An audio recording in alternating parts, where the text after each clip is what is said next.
आकाशवाणी भोपाल से प्रस्तुत हैं प्रादेशिक समाचार।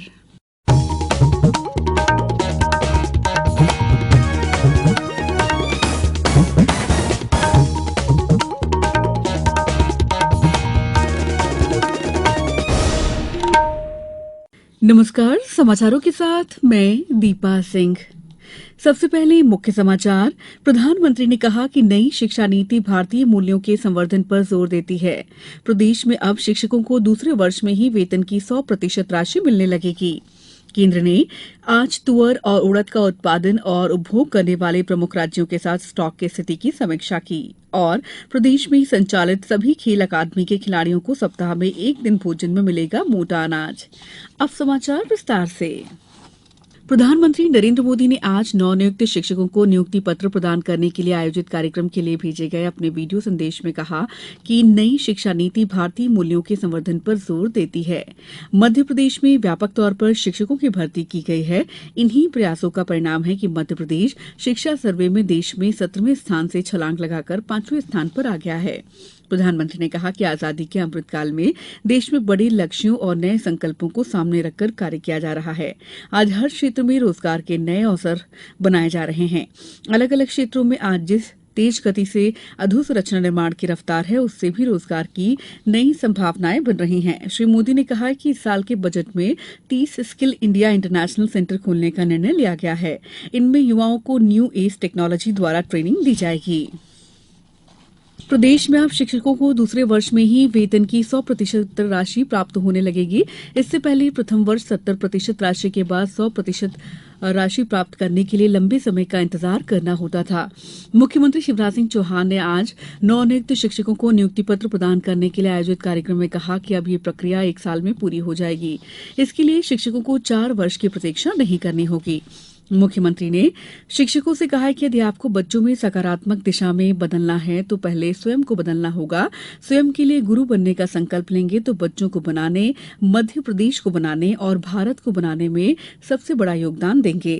मुख्यमंत्री ने विभिन्न जिलों में पदस्थ किए गए कुछ शिक्षकों को प्रतीक स्वरूप नियुक्ति बधाई पत्र सौंपे। राज्यपाल मंगू भाई पटेल और स्कूल शिक्षा राज्य मंत्री इंदर सिंह परमार इस कार्यक्रम से वर्चुअली जुड़े। वहीं जनजातीय कार्य मंत्री मीना सिंह ने प्रारंभिक संबोधन दिया। आकाशवाणी की लोकप्रिय कार्यक्रम प्रधानमंत्री की मन की बात पर आधारित विशेष श्रृंखला में आज की कड़ी का विषय है धूम्रपान के खिलाफ प्रधानमंत्री का देश को दिया गया संदेश।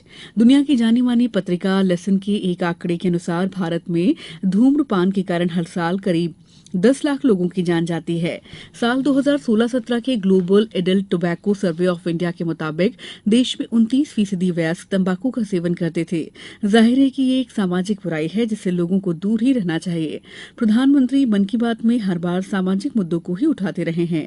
इसी कड़ी में 29 सितंबर 2019 को प्रसारित मन की बात कार्यक्रम में उन्होंने धूम्रपान के खतरे की ओर देश का ध्यान दिलाया, जो आज भी बेहद प्रासंगिक है। हमने आसपास देखा है कि अगर घर में पिता चेन स्मोकर होते हैं तो भी वो घर के बाकी लोगों को स्मोकिंग करने से रोकते हैं, टोकते हैं और चाहते हैं कि उनके बच्चों को सिगरेट की, बीड़ी की आदत न लगे।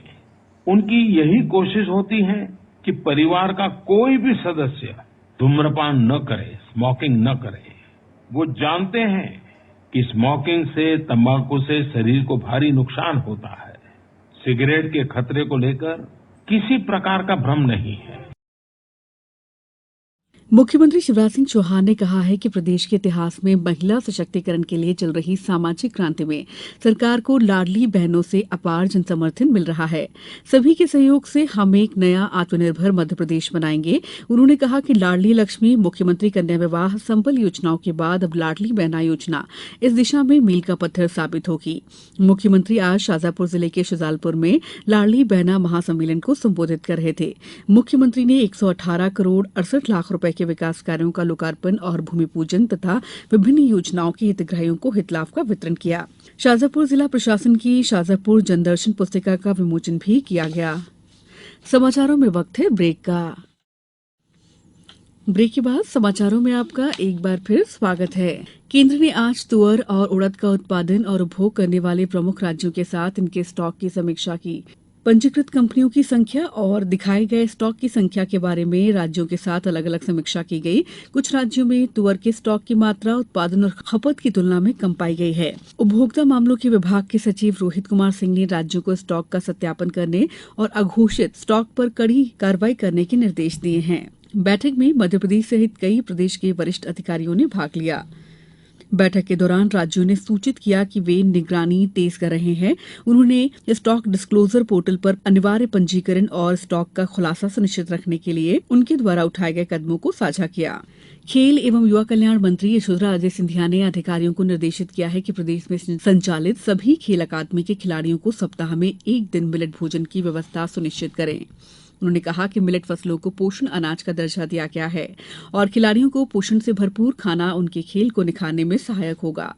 इन फसलों के अनाज में आयरन, कैल्शियम, फाइबर आदि से भरपूर होते हैं। गौरतलब है कि मध्यप्रदेश में खेल और युवा कल्याण विभाग द्वारा संचालित अलग अलग विधाओं की खेल अकादमियों में खिलाड़ियों को उनके खेल के हिसाब से डाइट दी गई है। न्यूट्रिशनिस्ट की देखरेख में खिलाड़ियों को भोजन दिया जाता है। प्रदेश में वाटर स्पोर्ट्स अकादमी के लिए पहले चरण में 1 से 15 मई के मध्य लगभग 25 जिलों में टैलेंट सर्च किया जाएगा।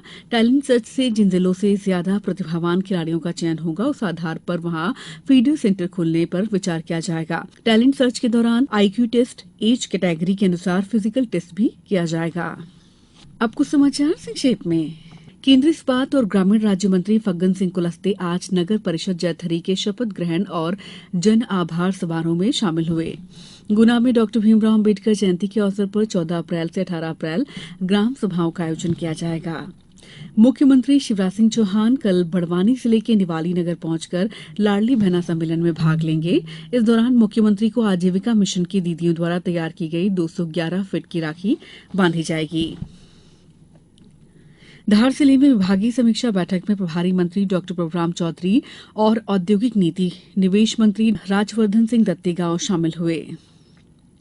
नीमच जिले में प्रचारक द्वारा मुख्यमंत्री लाडली बहना योजना और शासन की अन्य जन कल्याणकारी योजनाओं का प्रचार प्रसार किया जा रहा है। बैतूल में लाडली बहना योजना के 1.5 लाख से ज्यादा पंजीयन हो गए हैं। जिले के ग्रामीण और शहरी क्षेत्र के 20 केंद्रों पर पंजीयन किए जा रहे हैं। नर्मदापुरम में कमिश्नर श्रमन शुक्ला ने संभाग के तीनों जिलों में सुव्यवस्थित ढंग से रबी उपार्जन करने के निर्देश दिए हैं और मुरैना जिले में चंबल नदी में नहाने गए युवक पर मगरमच्छ ने हमला कर दिया। युवक को इलाज के लिए जिला अस्पताल धौलपुर में भर्ती कराया गया है। देश भर में पिछले 24 घंटों में कोविड के 7,800 से अधिक नए मरीज सामने आए हैं। स्वास्थ्य मंत्रालय ने कहा है कि इस दौरान कुल 4,000 से अधिक मरीज स्वस्थ हुए हैं। इस बुलेटिन में इतना ही। दीजिए इजाजत। नमस्कार।